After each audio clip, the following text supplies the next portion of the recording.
So, nagbalat lang pala ako ng purple na kamote dyan mga madi. Tapos, hiniwa-hiwa ko lang ng ganun malalaki. Tapos, inilalaga muna natin yun ng ilang minuto mga madi. Sa maluto. Tapos, ito luto na siya mga madi. Luto na siya, kaya aahunin na natin siya.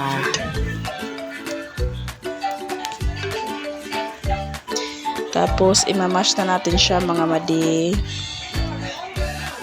Kung wala kayong masher dyan, pwede kayong gumamit ng tinidor o kahit anong pangburog ng kamote hanggang sa maging ganyan siya kapino mga madi.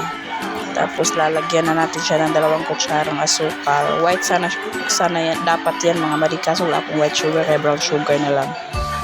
2 kutsarang brown sugar o sugar, white or brown. Tapos lalagyan ko din yan ng 2 kutsarang cornstarch mga madi. Paghalu-haluin lang natin hanggang sa hindi na makita yung harina. Kayo na ang magtansya kung gaano katamis ang gusto niyo mga madi. Ako 2 kutsara lang dahil ayoko sa matatamis masyado. Tapos hanggang sa maging ganyan siya mga madi. Hindi na nakikita yung asukal tsaka yung harina. Tapos gamit tayong kutsara, 1 kutsara. Tapos kailangan malinis ang kamay mga madi. Malinis ang kamay ko dyan mga madi. Pasensya na dahil pinubugaw ko yung mga langaw dyan. Taglangaw kasi dito sa amin, kaya bugaw ako ng bugaw dyan. Tapos pupunan natin bilog. Tapos ipa-flatten natin siya hanggang sa maging ganyan siya. Ganyan.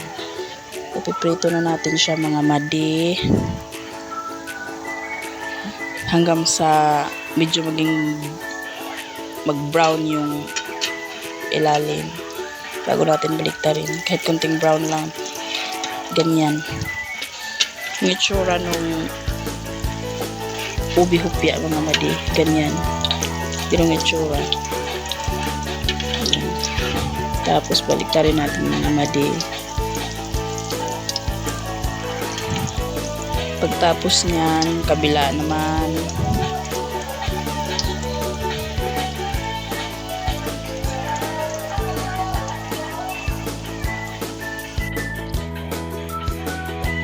Tapos, iyan na. Nakaluto lang naman tayo ng 28 pieces dyan mga madi sa 3 pirasong kamuti na nilaga ko. 28 pieces yan mga madi. Ang sarap niya. Tapos crispy siya. Hindi siya ganun katamis. Tama lang. Pwede mong pare sa kape. Ang bango pa niya mga madi. Lalo na yung nag-golden brown talaga.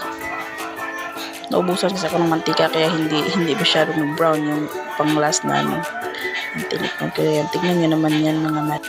Ang sarap niya mga madi.